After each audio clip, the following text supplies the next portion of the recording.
Welcome everybody. I'm Liz Prescott. I'm a Freeport artist and I'm a member of the Meetinghouse Arts Gallery Committee.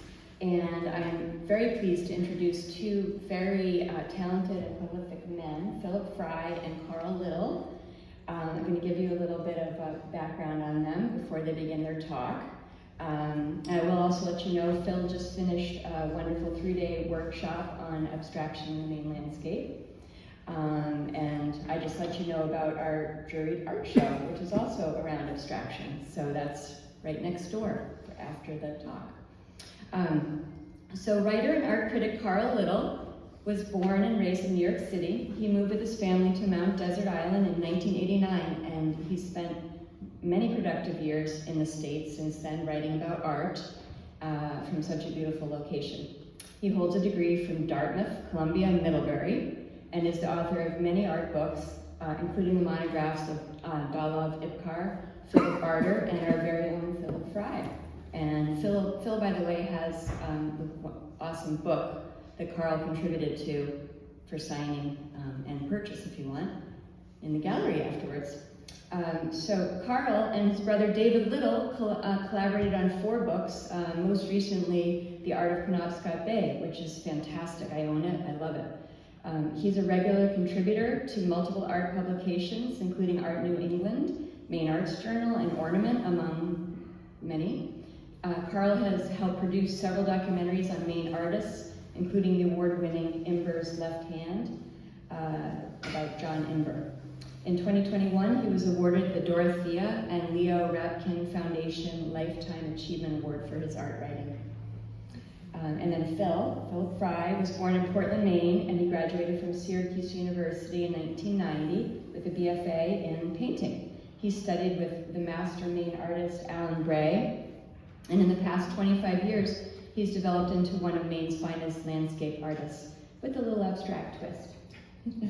His primary focus is really on color, light, and form in the landscape, and he paints from direct perception, generally, preferring the richness and the challenge of that working from life.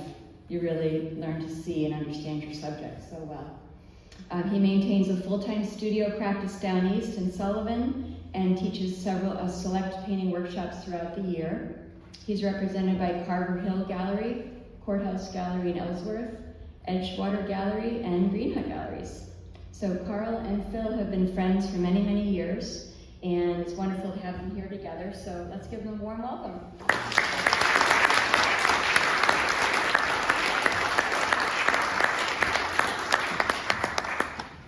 Welcome, everyone. Many thanks to Philip Frey for inviting me to talk about abstracting the landscape. As Liz mentioned, Phil and I go back a bunch of years, and I'm grateful for his friendship and his art. I also thank Stacy Lodato, Quinn Evans, Liz, and the Meetinghouse Arts for hosting us this evening, figuring out the logistics, getting the word out, and of course, gratitude to all of you for coming out on a Friday night. I know there's a lot of traffic out there to enjoy a few visuals. This is my first visit to Meetinghouse Arts. Phil described it to me a few days ago, and he was spot on. It's an amazing place. I congratulate the folks who got it going and keep it going. And hats off to Jenny McGee Doherty for her jurying of the Perception Show and to the featured artists therein. As the very first exhibition of abstract art mounted here, it makes this evening's talk even more fitting. I'm going to get things going with about 20 slides, starting with a few modernist images and moving to contemporary examples. You'll see waves, trees, islands, and ponds, and other subjects rendered in a variety of abstract manners, both paintings and prints. After that, I'll turn it over to Phil to bring it on home. This setting leads me to say, let us pray that all of us survive the next few years. Art and culture are getting hit hard along with everything else. And please, let's keep supporting diversity, equity, and inclusion.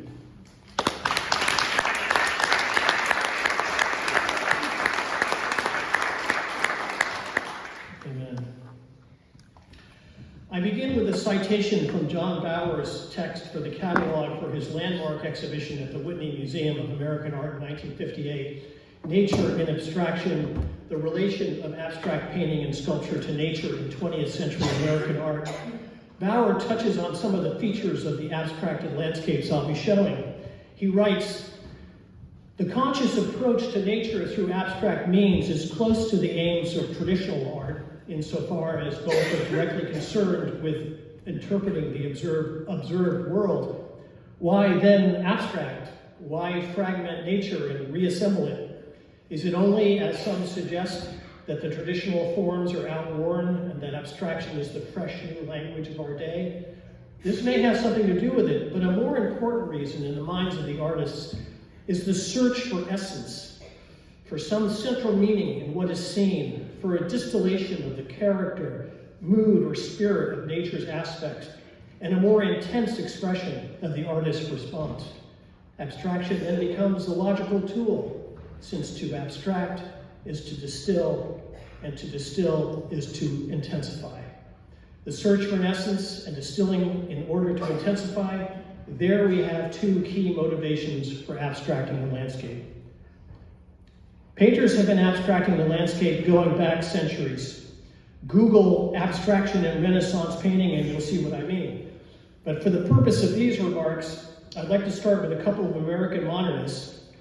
I begin with this oil and aluminum paint on canvas by Arthur Dove, Reaching Waves, 1929, from the Metropolitan Museum of Art's Alfred Stieglitz collection. This slide and the next one are the only non-Maine images on the shadow docket this evening. Dove was one of the first American artists to produce a purely non-representational compositions, and throughout his career he used abstract forms to express the profound inspiration he found in the natural landscape. Anybody should be able to feel the power of the ground or sea, he wrote, and to paint it with that in mind. Calling his approach extraction, Dove sought to distill the essence of his subjects rather than analyze their outward physical forms. I would rather look at nature than try to imitate it, he remarked. Living on a sailboat in Long Island Sound, Dove watched the tides ebb and flow. He distilled those observations in this abstraction in which irregular waves, some tipped with flecks of white suggestive of foam, rushed toward an implied shoreline. By harnessing the emotional power of color and line, Dove expressed his subjective response to nature. I might note that in a new heist film called The Mastermind, a couple of guys plan to rob a few Arthur Dove paintings from a local museum, run past the always asleep guard, and drive off in a waiting stolen car. Yet, as a critic recounts, even this simple crime in the sleepy Massachusetts town of Framingham in the early 1970s runs into unforeseen snags and consequences. I'm looking forward to that. It's nice to see Dove get some attention, even if it's in an art theft film. Helen Torr, Dove's wife, also abstracted the world around her, as witnessed the seascape painted the same year as the preceding canvas. This is Oyster Steaks, 1929, oil on paperboard from the Heckscher Museum of Art, depicting a view in Huntington Harbor, where they anchored their boat. Torr was a significant, albeit undersung, participant in the development of American modernism, influenced by her artistic circle and her close study of nature. Her career was stymied in part by the barriers that female artists faced, as well as the time she devoted to caring for her husband and supporting his work. Her art features strong rhythmic and lyrical qualities. She also incorporated stylized shapes and patterns, at times reminiscent of folk art. Torr was connected to the avant-garde figures like Stieglitz and Georgia O'Keeffe. Speaking of O'Keeffe, nature was the catalyst for almost all of Georgia O'Keeffe's paintings. Her modernist sensibility allowed her to eliminate extraneous details, flatten space, and simplify the composition to its essence. In her work, ordinary locations transcend specific time and place to assume a universal and iconic beauty. Like many other artists in the 19th and 20th centuries who vacationed in Maine, O'Keeffe found new subject matter for her art. After several visits to York Beach, she felt ready to capture the vast ocean in this large canvas, Wave, Night, 1928. a dramatic nocturnal abstraction painted in inky blacks, deep blues, pinkish purples, and changing whites. The composition of the painting is starkly minimal. Many years later, O'Keeffe recalled the experience. I loved running down the boardwalk to the ocean, watching the waves come in, spreading over the hard, wet beach, the lighthouse steadily bright far over the waves in the evening when it was almost dark. This was one of the great events of the day. John Bauer quotes O'Keeffe in his Nature and Abstraction essay. She said, "Sometimes I start in very realistic fashion, and as I go on from one painting to another of the same thing, it becomes simplified till it can be nothing but abstract. But for me, it is my reason for painting it, I suppose." This is from the Addison Gallery of American Art. And I just wanted to mention that the novelist and O'Keeffe biographer Roxana Robinson will be answering questions about O'Keeffe after a screening of this documentary, Georgia O'Keeffe, The Brightness of Light, as part of the Word Festival in Blue Hill on October 26th at 4 o'clock if you're up that way. She's written a definitive biography of O'Keeffe. Whoop. Sorry. Did you go back? In the late 1930s, painter Chenoweth Hall and her partner Miriam Caldwell from Prospect Harbor befriended Marston Hartley, who was living his final years in nearby Korea. Whenever a storm was brewing on the coast, they'd pick up the painter, who didn't have a car, and drive him to Scudic Point. He brought along no art supplies. He simply sat and watched as the waves leapt up over the rocks. Hartley ended up painting several versions of the scene, each a vision of an ocean in turmoil. The study at top, with its moody clouds and choppy waves, became the basis of 3 of the artist's most significant late landscape paintings, including, at bottom, Evening Storm, Scudic, Maine, 1942, from the Museum of Modern Art collection. In essence, Hartley's wave abstractions translated the wildness of the Maine coast into a language of powerful abstract forms. As Randy Griffey, who curated Marston Hartley's Maine at the Met in 2017, put it, under Hartley's brush, the water has undergone a kind of transubstantiation, becoming rock-like and iconic. To me, it feels both abstract and elemental, like a study in balance between solidity and motion. I've always loved Hartley's clouds and would love to see a show someday that focuses on those floating shapes and paintings. There are such varieties. And I did want to mention the Bates College Museum has been working on a catalog resume of Hartley's work under the direction of art historian and Hartley authority Gail Scott. And I just learned that they hope to soft launch the Hartley Legacy Project this coming January 4th on the painter's birthday. Looking at this watercolor and charcoal painting by John Marin, White Horses, Sea Movement off Deer Isle, Maine, 1926, from the Whitney, you can see the seeds of abstract expressionism. This is action painting, plain and simple. Marin was a pioneer in American modernism and abstraction. I can hear him while he's painting this painting, I can hear him humming that Rolling Stones song. White, white horses couldn't drag me away. Sorry, that's the only, Marin, Rolling Stones. Marin's critical success was instigated by his meeting with Alfred Stieglitz in 1909. Stieglitz went on to champion his friend's advancements in abstraction and watercolor as a medium. Marin, I just learned this, Marin was the first American to exhibit at the Venice Biennale in 1950. Marin wrote, "I demand of my paintings that they are related to experiences, that they have the music of themselves, so that they do stand by themselves as beautiful forms, lines, and paint on beautiful paper or canvas." That's the last wave painting, so feel free to do the wave if you feel like it. William Keenbush followed in the footsteps of his heroes, Dove, Hartley, and Marin, seeking the essence and spirit of the landscape while adding some abstract expressionist action to the delivery.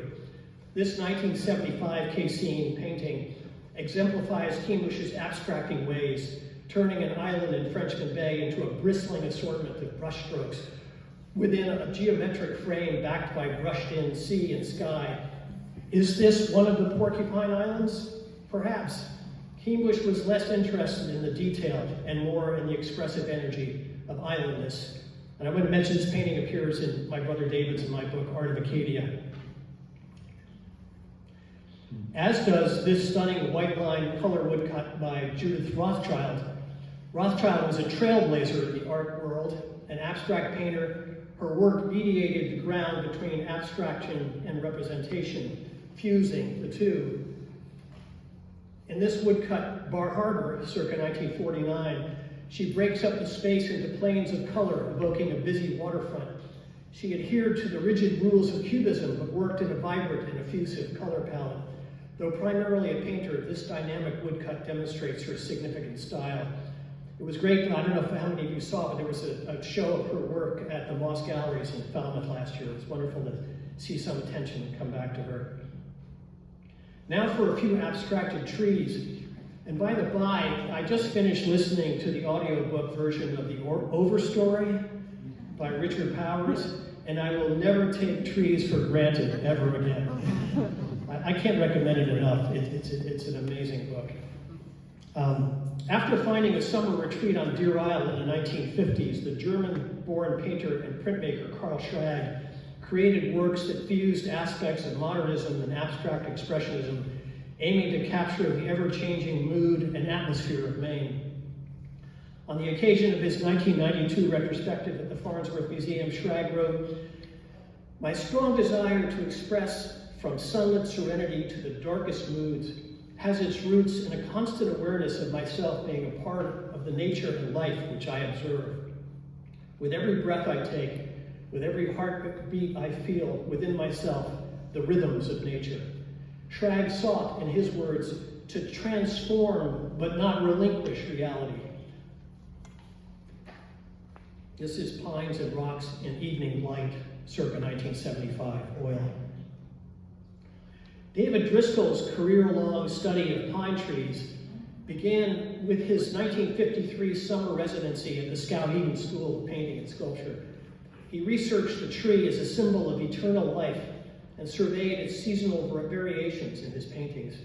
He favored the eastern white pine, rooted symbolically in both his boyhood home in southern Appalachia, western North Carolina, and in Maine. The grace and endurance of the pines, green throughout the year, thriving in hardship, became the artist's personal metaphor.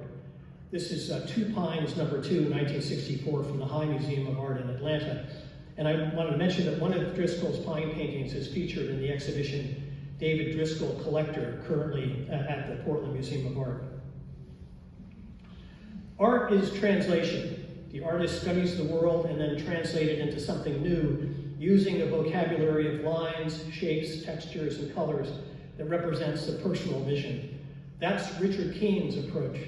Whether hiking in the Maine woods, exploring the coast and islands, or diving beneath the waves of Casco Bay, Keen makes mental notes and takes photographs that serve as aide-memoire for his brilliantly compelling and often startling configurations. Keen, who recently moved from Dresden, Maine to Surrey, remembers first visiting Little Long Pond in 2015, taken there by his future wife, Heather Martin, a College of the Atlantic graduate, who he reports knew about all of the magical places in Acadia. At the time, they had 4 dogs between them, so Little Long Pond, which allows unleashed canines, was a favorite go-to spot. He painted several prospects of the pond as seen through trees. This one, Little Long Pond number 2, was prompted by the, quote, striking light and shadows in photos made from the side of the pond vantage point. Color-driven, the painter likes to juxtapose natural hues against amplified ones in ways that visually excite him and us. It's Little Long Pond number 2, 2021. In the 10 or so years since Joanna Logue moved from her native Australia to Mount Desert Island, she has found her muse in Acadia. Among her favorite spots is the area around Witch Hole. In her ongoing Witch Hole series, she seeks to capture the complicated, textured beauty of the landscape through abstract forms, rich textures, and a process that blends outdoor observation with studio memory and emotion. Her work is characterized by active mark making and a process of excavating and layering color. She uses both brushes and trowels to build up surfaces. Logue feels she must have a foundation from which to make her forays into the non-representational. As a landscape painter, I have always been caught between representation and abstraction, and though I have arrived somewhere in the middle, I would like to push further toward pure abstraction, she states. As a means to that end, a few years ago, Logue attended Finding Abstraction to Landscape, a drawing marathon offered by the New York Studio School. The 5-day workshop involved intense observation, by which Logue explains shapes, textures, and geometry in the landscape take on deeper relevance, and these elements are in turn used to find pathways toward abstraction. The top one is Witch Hole number 1, 2025, and at bottom is Witch Hole number 2, 2025, both acrylic or linen. The Scottish-born painter David Wilson lives on North Haven. Like David Driscoll, he has a passion for conifers. When art writer Suzette McAvoy asked him if he felt a kinship between the Maine environment and his native Scotland, Wilson replied, absolutely, particularly regarding the spruce or the pine tree. Recalling a grandfather's pen and ink drawing of a single pine tree, he said, it's almost like a tree has become my badge. His ongoing Black Watch series is based on the Scottish tartan, which was originally worn by a military regiment that his grandfather belonged to during World War I. The title of this series, he says, is very evocative to him. Sort of a black watch on nature, watching, observing, but keeping an eye out too. A watchman guards and observes. In a piece in the latest issue of Maine Arts Journal, Wilson describes his process. I paint abstractly, often unthinking, often mindless as to what might appear. In a flood of stains and dabs and daubs, little worlds take shape. Like an analog photograph in a tank of developer, an image floats to the surface. The image dries and hardens. Colors deepen or lighten or fade or even disappear.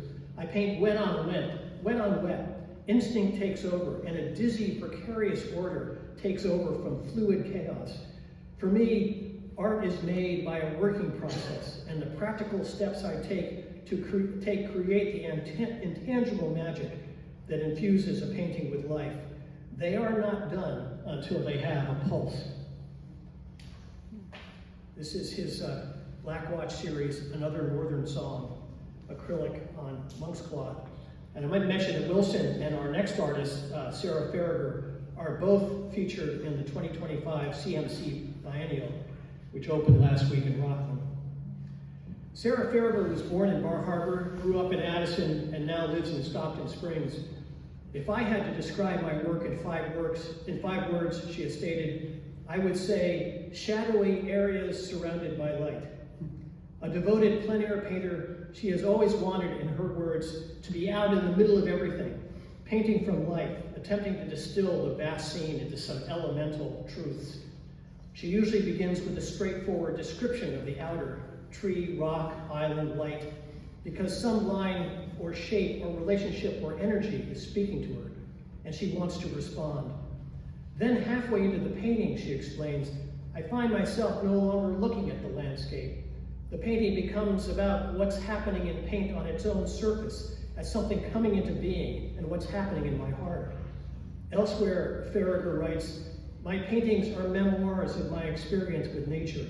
I often feel as if the places I paint have commissioned me to tell their autobiographies at the same time that I tell my own.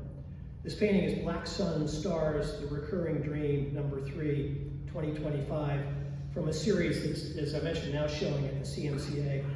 I wanted to share her statement from that show, just kind of curious how she came up with this. She writes, I'm recovering from PTSD. One of my symptoms is a recurring nightmare about a small, dark creature who climbs on my bed. I decided to befriend this creature, who resembles a Pokemon, by painting and turning them into a grove of trees in an imaginary field. As the series progressed over the course of 6 months, I surrounded the creature with supportive cosmic happenings. 6 paintings in, I realized that I wanted to represent a circular being, So I imagined and then painted a reflective pond to show their totality of experience with radiance and darkness described in the same painting is a theme in my work, no matter the ostensible subject matter. I'm unsure if this particular series is finished yet. The dream creature has not returned to visit since I made painting number 8 in June of 2025. So, perhaps. And I saw the biennial this morning, and it made my heart sing. You need to get to it. The late Yvonne Jacquet specialized, as it were, in aerial landscapes. While basing her paintings on pastels made from direct observation, Jacquet frequently enlivened compositions through heightened color, repetition of certain elements, and manipulation of light, scale, and perspective. Over time, her paintings became both more inventive and disjunctive, combining aspects of observation, memory, and imagination. When her favorite pilot, Sandy Reynolds, whose uncle was the poet Robert Creeley, retired from flying in 2015, Jacquet pretty much stopped her airborne surveys in Maine. She had loved his Cessna because the wings were above the windows, allowing a full view of the landscape below. With none available, she climbed to the top of Mount Batty in Camden, sat on a rock, and started to draw. The initial study for this color lithograph, Ocean View Wind Patterns, Camden, Maine, from 2017, was made from that spot. The piece reminds me of some classic Japanese printmakers like Hokusai, who used abstract qualities to capture both the pure energy and the fleeting moment of the scene. I've been working on with filmmaker Richard Kane on a documentary portrait of Jacquet, which will hopefully be out next year. Very excited about that. Writing about her work in the Maine Arts Journal a couple of years ago, the Madrid, Spain-born artist Ragna Bruno outlined her approach to painting. I work from the imagination without a preconceived idea, she stated, with music often serving as a catalyst. She relies on instinct when painting and likes to cite Louise Nelson's advice in this regard. When entering the studio, don't think. She wields an activated brush and brings a keen abstract sensibility to everything she writes and everything she creates. Writing about Bruno's work a few years ago, the writer Annalise Jachimides described her paintings as hovering somewhere between order and fragmentation, disappearance and reemergence, this reality and its alternate version. Having recently entered her 9th decade, Bruno continues to explore that in-between place with great flair. This is her Yellow Trees 2025 Oil on Board. Speaking of nonagenarians painting up a storm, Lois Dodd continues to create in her 98th year. When I visited her at her home and studio in Cushing in July, her studio table was covered with small paintings in progress, all of which I coveted. Hovering in the space between abstraction and figuration, Dodd's paintings are the result of a lifelong dedication to the act of looking. While setting herself apart from abstract expressionism, she has acknowledged its importance while preferring to follow her own artistic instincts. As she points out in the documentary made for her current retrospective at the Kunstmuseum in The Hague in Holland, I never got into total abstraction, but I see abstraction, and it is very important to me. But I think all painting is abstract, period. While her work bears comparison with Dove and O'Keeffe and even European painters like Vermeer, the figure Dodd most often cites as an influence is Piet Mondrian. Fittingly, the Kunstmuseum, home to the world's largest collection of the Dutch master's work, is displaying a selection of his paintings alongside Dodd's. God, I wish I could get over there. However, as curator Louise Henriksen points out, the two painters have very different approaches. Where Mondrian sought abstraction through construction, she notes, Dodd finds it in the underlying structures of the observed world. While less abstract than some of her other work, this painting of the Long Cove Quarry in Tennis Harbor highlights Dodd's abstracting ways. She renders the rock, water, and other elements of the scene as distinct organic geometric shapes rendered with expressive brushwork. That's another 90-something-year-old painter, Nancy Wisman Woodrig, if you can see that, set up on the shore to the left. This is Lois Dodd, Morning Light in Quarry, 1987, oil on panel. And not to dwell too much on how old some of us are getting, I did want to recommend an article my brother David has in the fall issue of the online Maine Arts Journal titled Aging Artists, Challenges in Living and Legacy. The piece reports on the discussions on the topic organized by the Midcoast Salon this past June. And it includes this quote from the 19th century social reformer Henry Ward Beecher: "Every artist dips his brush in his own soul and paints his own nature into his pictures." Showing this slide gives me the opportunity to encourage folks to get to Monson to see the show Quarry's Muse and Material, which features this painting. The show is up through the end of October. Described by one critic as an environmental storyteller, Alan Bray of Sangerville in central Maine moves past initial observation to find an underlying innate order in nature. The final image often occupies a midpoint between the purely figurative and the abstract. Bray's paintings incorporate abstraction through distinctive shifts of perspective, simplification of forms, and stylized compositional choices. His approach balances observed reality with a mental ordered diagram of the landscape, creating scenes that are once familiar and mythic.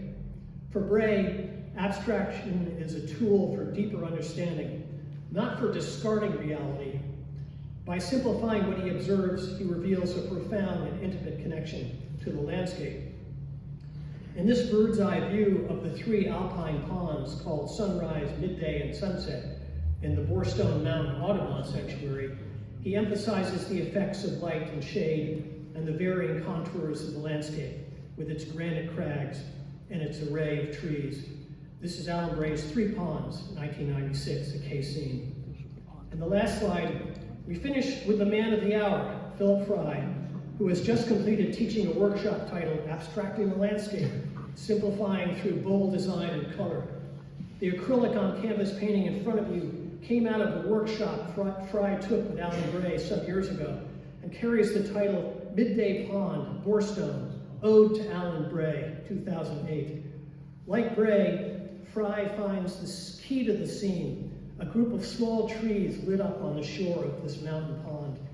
The trees are the centerpiece, holding the space between the water with its dynamic brushwork and the granite slabs that lead the eye upwards.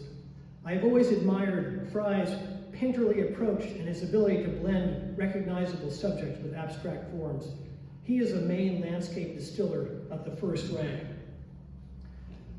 Some sources argue, as Lois Dodd does, that all art is inherently abstract because any depiction is a departure from the actual subject. The artists I've showcased here balance realism with abstract qualities. There are degrees of abstraction. I'm always reminded of the difference between analytical cubism and synthetic cubism, which I won't go into here. This is, sorry.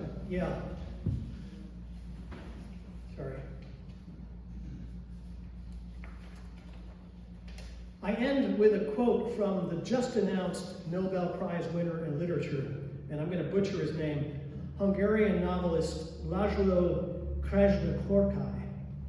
In an interview last year, he said, "Art is humanity's extraordinary response to the sense of lostness that is our fate. Beauty exists. It lies beyond a boundary where we must constantly halt. We cannot go further to grasp or touch beauty. We can only gaze at it from this boundary and acknowledge that, yes, there is truly something out there in the distance." Thank you.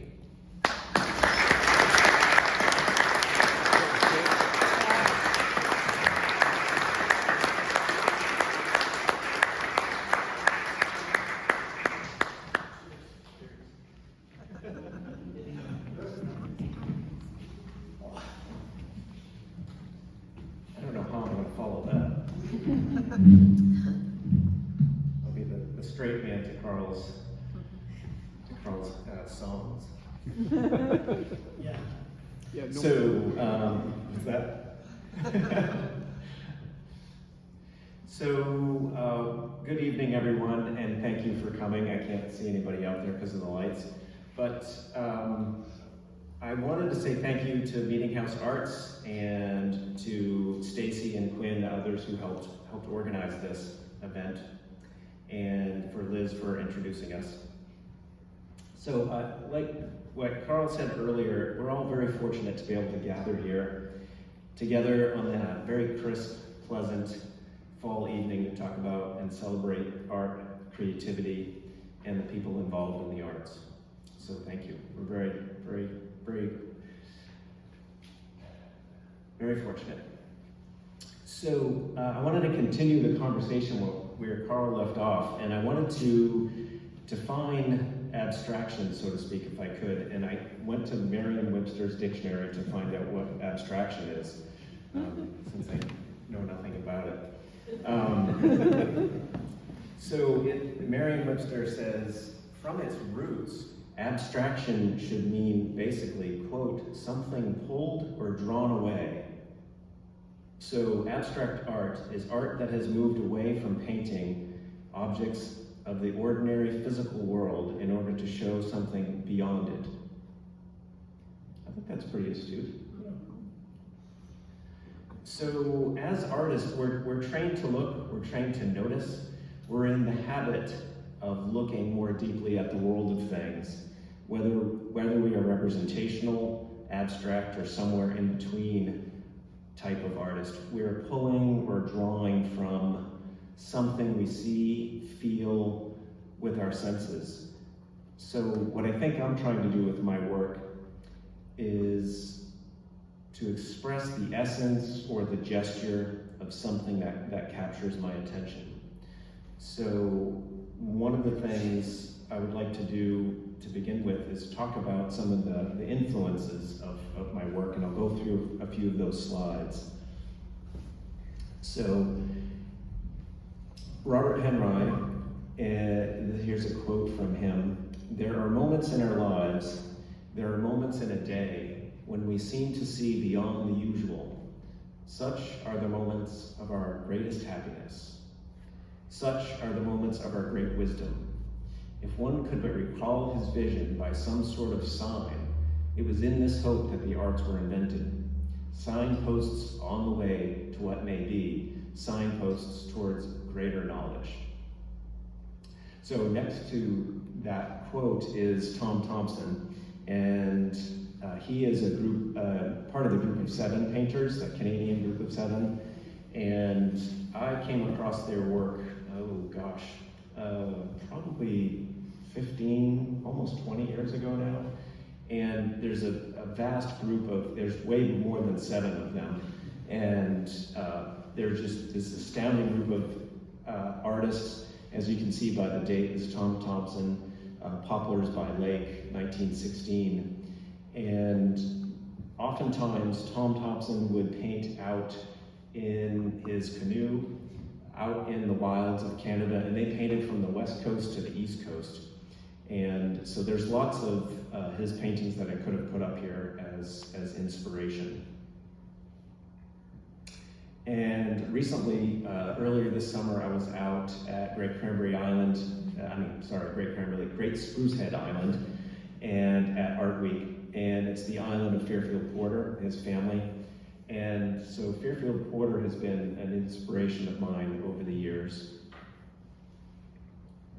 And one of the things that I love about his work is the abstracted qualities that I think Lois Dodd and Fairfield Porter have this sort of synergy to them. I think there's this abstraction and simplification of the landscape, and it's all really about, at least the ones that are painted on the island, are about the island life when it was foggy, when it was rainy, when it was sunny, and there's this beautiful lyrical abstract qualities to his work.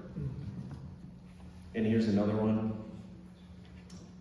And one of the things that I really love about this piece is when you look to the right, those pine trees or spruce trees or whatever they are, the way he painted those, and then those little blobs of white to kind of create the negative space or the spaces between the branches. And it may be hard to see on the slide, but there's also dripping of the paint and so forth that it's happening. And of course, you can't have, you have to have a wheelbarrow in a Fairfield Porter painting, because that's part of being out on the island. Each house has their own wheelbarrow, and each is of a different color. So you know which house it belongs to. And of course, Paul Cézanne, which artist has not been influenced by Paul Cézanne? And one of the things that has influenced me in terms of Cézanne is when you look at his work, his landscapes, you look at his still lives of oranges and apples, and some of the paintings that he's done in that realm. You look at the facets. So you look at the mountain. This is Mont Saint-Victoire, and painted in 1885, and you can see the facets. It's like, I kind of liken it to when you look at, say, some sort of precious stone, precious jewel, you see the facets on those stones. And to me, this is what he's kind of looking at, and you can kind of see the progression from Cézanne and Picasso and Matisse and so forth and so on, how they started to break the surface down. So you'll see later on in some of my work the definite influence of this. And of course, the abstraction of color that's happening in his work. And George Bellows. So this is called The Big Dory, painted in 1913. And one of the things that I love about this piece is it has this dramatic quality to it. Not only the light, but in terms of the dramatic quality of these guys hauling this dory out. And this is, I'm assuming this is out on Monhegan Island. And so there's that, as well as, you know, the luscious, active brushstrokes. And Howard Hodgkin, this is called Blue Thoughts, painted 2010 to 2014. And Howard Hodgkin is a British painter, and I came across his work probably about 10 years or so ago. A friend of mine that was a collector of work told me about his work and gave me a couple books of his. And I was just completely blown away. And oftentimes what he does, these are quite small. I think this one's probably like 8 by 10, 9 by 12, something like that. And when you read about his work, he says he's been influenced by Matisse. And when you look at some of his sort of pieces that are interior pieces, you can see that influence. But here, when you're looking at this, to me, it is a landscape. It's this luscious ocean landscape, and probably all of, who knows, maybe 12 brushstrokes in there. And it just has this incredible movement and lyrical quality to it. And it's painted on an old frame, and he did that quite often with his work. As I'm guessing, maybe you know, Carl, that he probably found these at thrift stores or who knows what. Now moving on to my work, and it was fabulous looking at, I didn't know what slides Carl was going to put, and he has the Marston Hartley pieces and those crashing wave pieces earlier on that you might have seen and or remembered as Hartley. And I had painted this, and I really didn't know about Hartley at the time, and I'm not sure if it was you that introduced me to him or someone else. And then finally I saw Hartley's work, and I said, oh, okay, so this is what happens when you hang out at Scudic Point. You're gonna paint these waves. And to me, this was kind of I call it a laughing wave, because it was sometimes when you're hanging out there at Scudic, which I've hung out there a lot, is certain places, especially after a storm or what have you, it can be quite a lively and fun place to be. At this point during my work, this is in 2002, I was working on working with acrylic, and I was kind of outlining work. As you can see in some of the shapes, they have this darker outline, and I guess a little bit like stained glass, so to speak. And Philip Barter, who is also, he passed away a few years ago, he's another Sullivan painter. And I didn't really know about his work either. And then folks were starting to compare my work to his work.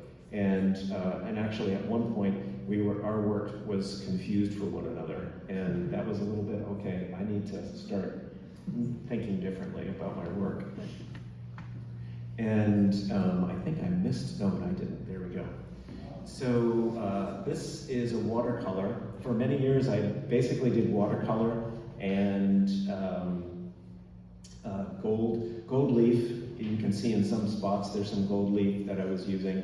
Very small piece, fields in the lake. And I was, at this point when I was painting, I was basically taking hikes through various areas in down East Maine, and then coming back to the studio and painting from memory what I had seen. Maybe I would do some sketches in graphite, and I would try to recall what I saw, sort of the feeling and the gesture, the essence of it. And you might see some Japanese and Chinese calligraphy influence, and so I was looking at both of those during that time, as well as Tibetan calligraphy. So that's kind of informing a bit of those brushstrokes and the fluidity of it, and trying to get sort of the essence of it. So as you'll see as we go along through some of this work, that I'm very interested in the relationship between abstraction and representation, sort of that fertile ground between the two. And you can see that the work has, as you'll see, it's moving back and forth from some of that. So this is in 2008, Ripples, Light and Shadow, and this is painted from a photograph that I took down in South Bristol. Many years ago I showed at a gallery called the Firehouse Gallery in Damariscotta. So I would come down to that area and paint and look at some of those areas. And this, I believe this boat was called Jerry and Joe. But what I was really interested at that point were the abstractions that were created by the ripples. And those of you that know Sarah Look's work, this probably might remind you of that. And of course, I was unaware of her at the time as well. So there must be something in the water that happens in terms of influences. So jumping to 2011, I switched. If I go back to here, this is acrylic, and then 2011, I shifted to oil, and part of it was a practical decision, and also an aesthetic decision, because I was doing a bit of plein air work, and painting in acrylic was becoming quite frustrating because of the sun, the wind, and it drying so quickly. And then I went to the Colby Museum, and I was walking through, and I just started looking at some of these oil paintings. It's like, oh my gosh, these are so luscious, they're buttery, and so I switched for both the aesthetic and also the practical. And here, this is more, this area here, this is more down east. This is in the Scudic Peninsula, Winter Harbor area, and a bit of this particular painting was basically from memory.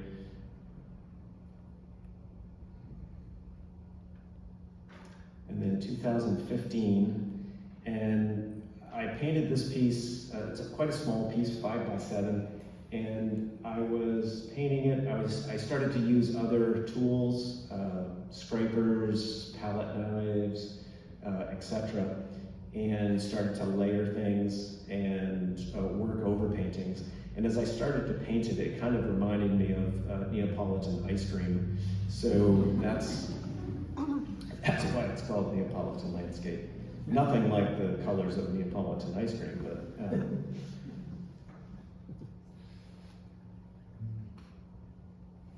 and again, this is up in the Winter Harbor, Schoodic area. And there's this theme that has run through my work for many, many years. When you look to the left side of this painting and you see sort of that space between the two islands, I've done many, many doorways of like with interior paintings, and there's something about that kind of the light coming through those spaces that's compelling to me. And it's there's something about I don't know, a promise perhaps, sun rising, sun setting, but it's that light quality, and then what happens to the ripples on the water and the reflections and so forth. And here again, I started to use a bit more of those tools. I started to use some squeegees and some other tools to manipulate the paint and abstract things.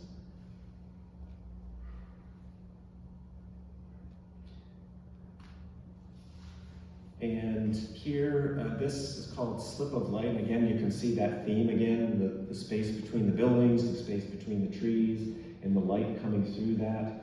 And here, I was looking at, this is downtown Portland, and I was trying to simplify the landscape, not get caught in all the minutiae of the windows and so forth and so on. The buildings on the left-hand side had windows in it, but I took them out.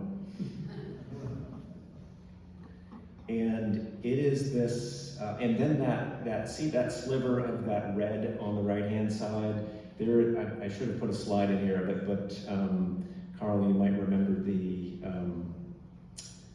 there's a painting that's by Sargent of the three girls with the vase, or the four.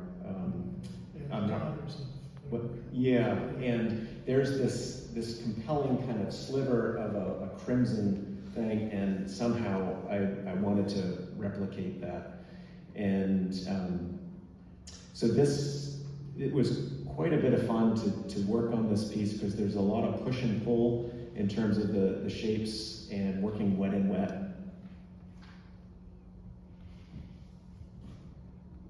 And here, this is moving way up the coast to Lubeck. And again, you can see that space between the buildings. And those, if you've ever been to Lubeck, there's this kind of patchwork feel to any kind of pier. It could be the Portland Pier, it could be in Lubeck, it could be anywhere in between in a working harbor. You know, it's the hard scrabble living that's being made out on the water, and then these shacks that seem to be, well, I think one of them actually did fall into the water and float across to Canada at one point and created a minor international incident. And I think it might have been this one that I painted. But one of the things that's interesting to me is sort of when I'm looking at things and I'm outside painting or sketching or taking photographs, is there's something that's always, there's something that might be compelling. It could be just a slip of light that's there, a color that pulls me in, and then I start to investigate and I try to take a closer look. And then as the piece evolves, and particularly say this one, I'm looking at the patterns and trying to simplify things, and then add and subtract things, like when we were talking about the definition of abstraction before, is what can I take out, how much can I take out, and can it still read as something that's somewhat representational? How far can I pull that? And this is was in my backyard back in 2018, and going for a snowshoe walk in the middle of winter and taking some photographs. I'm not a hardy winter plein air painter. I'm too thin for that. I'd get frostbite in 5 minutes. And so I take photographs and I'm sketching, and or not necessarily sketching, but sketching out in the wild, but in the winter, but back in the studio. And again, it's this idea, in this sense, in this particular painting, I was looking at sort of that warmth that happens as the sun is setting down in the middle of winter in those long shadows. That was compelling. And then how am I going to paint that? And so this is my solution to that. And it was reminding me, I can't remember the name of it, I think it was the O'Keeffe painting that you showed, Carl. And that there was a spot way up in the top, that one little white dot that was quite compelling, and it's kind of reminding me of some of the little bits off on the right-hand side of this painting. So I wanted to show you a little bit of the process of how I go about my work. On the left-hand side is a marker sketch using grayscale markers, and these are some of the ideas, the visual ideas that I'm working through. And this is what I was presenting this past week at the workshop of how to work towards abstraction. And one of the ways is to limit the values that you're working with. And so I limited it down to 4 or 5 values. And in this way I can lay out the composition, and it also automatically, forces you to abstract things because you're limited. And that's also the idea behind a limited palette, like the painting on the right, Piers and Peaks. This is also out in Lubeck. The buildings look nothing like that in terms of color. Maybe the windows, which were boarded over on the right building, looked somewhat like that. But I limited myself to a very narrow group of colors, and that forces one to make some choices that you wouldn't otherwise make. And here, this is on Islesford, the dock out in Islesford, and the sketch that I was using, that I was basing the painting on. So, one of the things, as I was saying earlier, whenever I'm walking around, hiking, or traveling, I'm constantly trying to notice things, and there's sort of basically the more we notice, the more we understand. And said a Buddhist teacher that I know of, and when he said that, it really, there was a bit of an insight there, I think, because it really connects to painting, to art in general, is we're really training ourselves to look, to try to notice, and be open to noticing. And then as we train ourselves to do that, whether you're an artist or not, you start to understand more things, and you start to see more things, and you start to see the beauty of ordinary things, the light that is hitting the bathroom sink as the light comes through in the morning or the evening or whatever. It can be very simple things. So here, this is pattern and hue. This is down in Portland again, and working with sort of the patterns that I was seeing down there, and heightening the colors and abstracting the colors. It was quite a fun piece. And to me, I started to have this sort of quilt-like feel to it. And as I was working on it, it just felt like a patchwork. I have another piece that's very similar that's called Patchwork Pier. And then here, Approaching Rain, Deep Waters, a little 8x10 study. I did a larger piece based on that. Again, limiting the palette, and I was using squeegees and other things to move the paint around, scrape it, lift it up, push it, and pull it. This is out on the end of Grindstone Ave in Winter Harbor. Another patchwork. And it's really interesting when you're out there on the shore with the pink granite, and also the basalt that runs through it in veins, is you see these patterns, and it can, I recently taught a workshop out there, and I brought the class out there for a couple days, and often the students are just so, you can get so overwhelmed with all the stuff, all the light and the shadow and this and that, and you really have to kind of pick and choose. what you're going to put in and what you're not going to put in. And for me, it's quite the fun process to sort of pick and choose what you're going to add and subtract.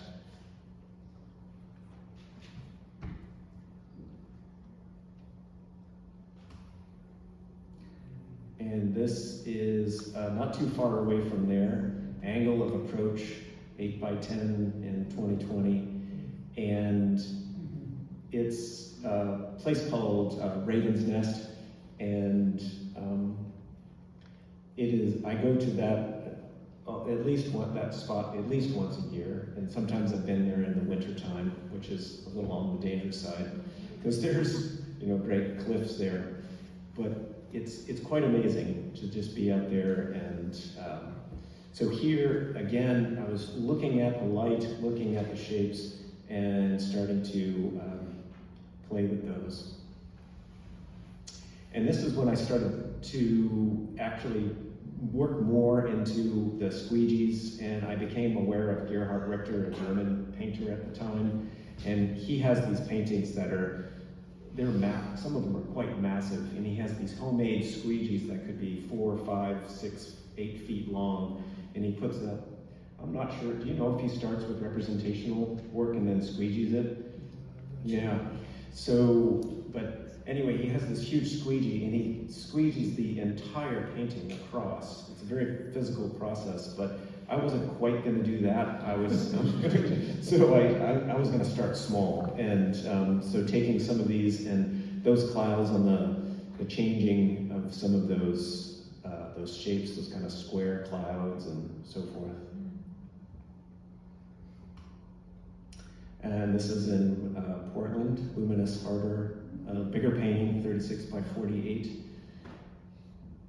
And one of the things that was really intriguing to me about this area and this spot was how to represent those spaces of the buildings without getting too caught in the detail. That's sort of the light and the shadow, the light bouncing off the buildings and the shadow in the foreground. And then jumping to 2023, I started to do this little series where I had a whole bunch of paintings that were just not successful, and I decided I was just going to start playing and seeing what happens. And so these landscapes came out of them.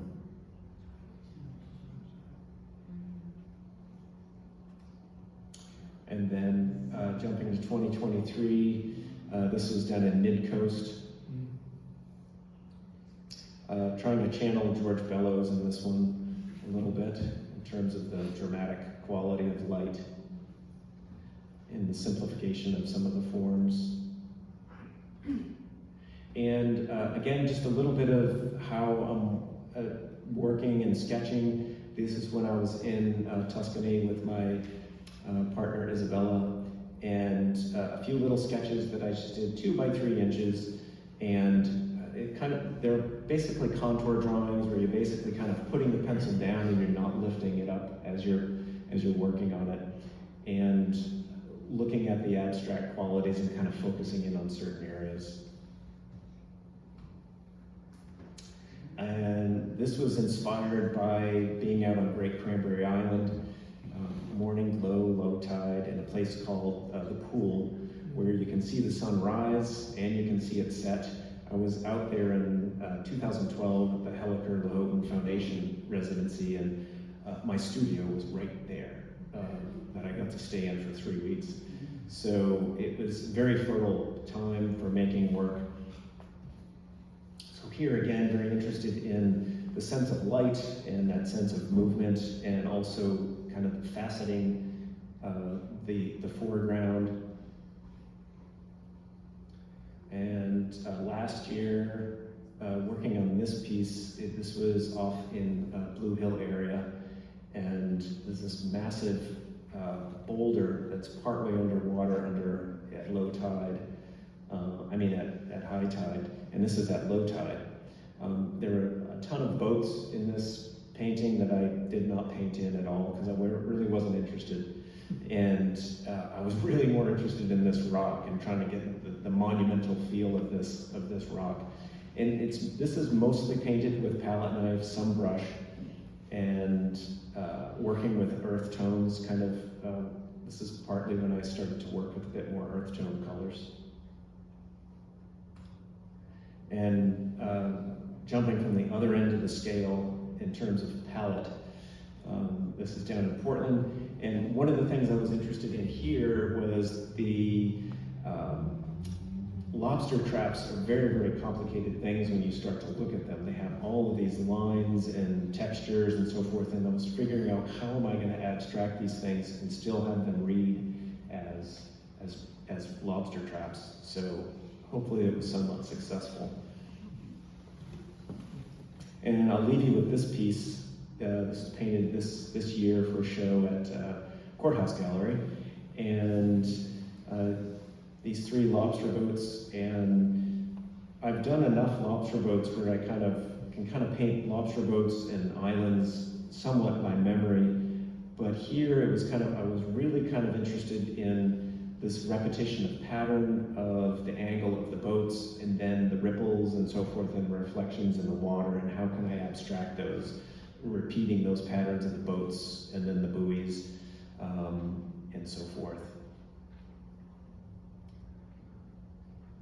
So, if there are any questions, Carl and I will be happy to answer anything. If you like to have a discussion, or go back to some slides, or what have you.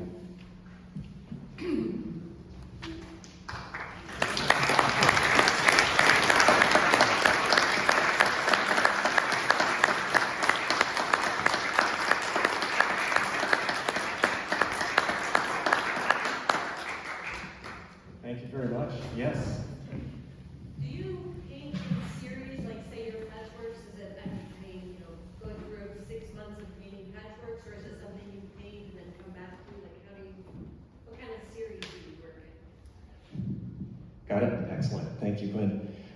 Yeah, I work in a series quite often, and oops, getting some feedback. Yeah, can you repeat the question again? I was focused on getting this out. Yeah. I'm just interested in how you work in series. Like if you're all of a sudden thinking about a patchwork thing, for example, does that become 10 paintings? Or is that something you come to and then leave and then come back to? Yeah, oftentimes I'll have a series of paintings happening in the studio, and it'll have its sort of natural course sometimes. And once that sort of series ends, I'll probably pick something from that and start another one. And sometimes the series will drop off and then come back again. It will repeat. Yeah. Yes. Where do you show and sell your work? Where do I show? Down at Green Hut Galleries in Portland, and also at Courthouse Gallery in Ellsworth, and Carver Hill Gallery in Camden. Those are the main galleries. Thank you. Yeah, you're very welcome. And he has a painting at Moser right now. Oh yeah.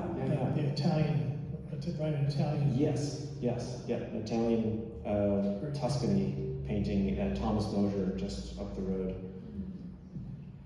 Any other thoughts or questions?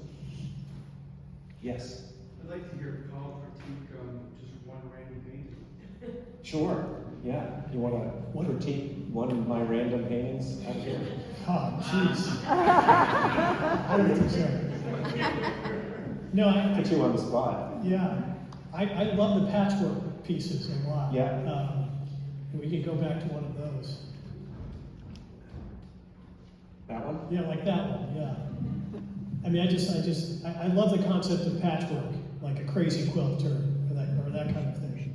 And I think it just, it's sort of like almost like Cubism, and it's wonderfully abstract, but it's wonderfully real too at the same time. And I love that painting. Thank you. Yeah. Is that good enough? That's all you got, Carl? Star.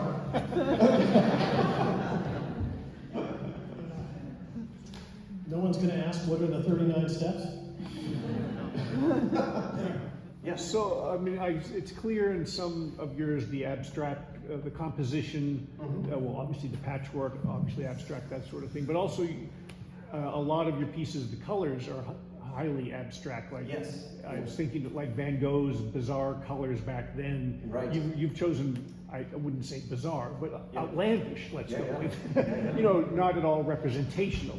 How do you what drives you in the direction of colors that are not representational on top of compositions that sometimes border or merge into abstraction? If you catch my question. Yeah, I think so. I would say that, like I was talking about limited palettes sometimes, you know, when I'm narrowing in on a set of colors, say it's purple and yellow, and like, let's take for example this piece here. It's a very limited set of colors. You know, there's a violet, there's a red, there's some green, and then an earth tone there, kind of a yellow ochre. And so one of the things that happens when you have that narrow set of colors, you really start to have to play with those in a way that you wouldn't otherwise, versus having the entire palette at your disposal. So, and then other times it's just responding to the painting. It's like when Carl was talking about, I can't remember which artist it was, that when the place may be a seed of inspiration, this place was the seed and the light was an inspiration, but when it comes down to it, to me it has to be the painting has to stand on its own, irregardless of the place. And you're not going to necessarily see that place at that same light at the same time and so forth. So, but it's really, it comes down to the painting, and am I excited about the painting when it's finished? Do I feel good about it? And does it express some of those feelings? And this one you deliberately chose a limited palette. Yes. You wanted limited tonal range, you mentioned Yes. when you showed it to us. Right. And so you constrained yourself in that way. Yes. And then had to work on it to make it the success that I view it as anyhow. Yep. Yeah. Yeah, and that's the challenge of the limited palette, is working on that, is working with that. Yeah. Thank you. Yes. What I really love about your work is that you capture the energy of the places that you paint, and most of them were familiar to me. I'm a plein air painter, so I loved how you simplified that composition and still told the story. Thank you. And also, I think it's important, and you both said, about not thinking. Yes. Well, this is an interesting question, an interesting area, sort of intuition. And when you think about, you know, everyone probably here has heard about 10,000 hours of practice in terms of whether you're an artist or a musician or an actor, what have you. It's, you're through the repetition of that stuff, you're inputting that into your mind, and it's going to come out at some point. And someone who hasn't practiced all that much is not going to have that confidence and that sort of intuitive response of like how to mix a color, when to put it in a certain place, and so forth. So it's a very interesting thing, and it's non-conceptual. It's a non-thinking kind of thing. Because abstraction is it's bold. You have to be confident. Yeah, yeah. And I mean, you know, sometimes it works, sometimes it doesn't. Yes. So sort of keeping in that same vein of thinking versus not, how often are you starting from a sketch and practice painting, so to speak, or a draft, and how often are you just going with it? Yeah, it really kind of depends. Like if I feel like I'm stuck in a certain area and I'm stuck in a certain pattern of making things, I will forego the sketching process and I will just start to paint. And I'm going through, I have a series of work in the studio now of clouds, and that are just, I just started painting clouds and islands without looking at any reference, and I'm just responding to what's happening on the surface and the shapes and so forth. And so yeah. How are you influenced by abstraction in non-Western traditions or art? Yeah, well, I've looked at Asian art and sort of understand a little bit in terms of the sort of Western perspective versus sort of Asian perspective, in terms of the Asian perspective somewhat being more stacking rather than sometimes like the figures would be large. It's a different perspective and different color sets sometimes. So I look at that a little bit and I'm aware of it. So it doesn't always have an overt influence. I'm guessing somewhat. You mentioned Sometimes. Tibetan calligraphy? Yes. Yeah. How would that be related? When I was talking about the piece earlier on, the watercolor, it was sort of the idea, looking at some of the brushstrokes and the looseness, not necessarily making calligraphy, but just sort of the sense of the looseness and the expression, and trying to, one of the things that I love looking, really good calligraphers is it's putting it down and it's leaving it, and it's not fussing with it.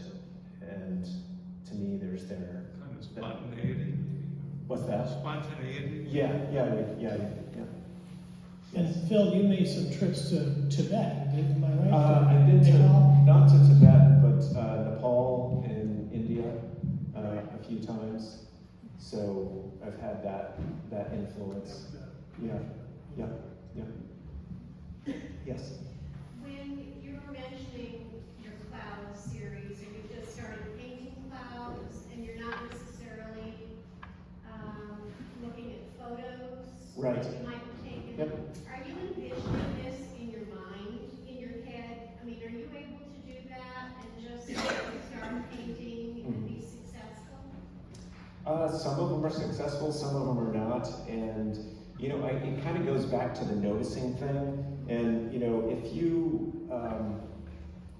we all have expertise in some area, and when you do something over and over and over again, you're an expert at it. And so, but also if you really take the time to look at something, like say the next time, if you just sort of stare at something for a long time, and you're just kind of looking it over, you're noticing things about it, it imprints into your mind.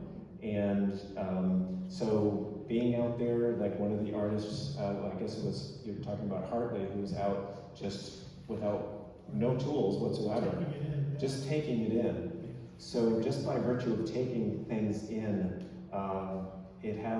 it's implanting into us somewhere.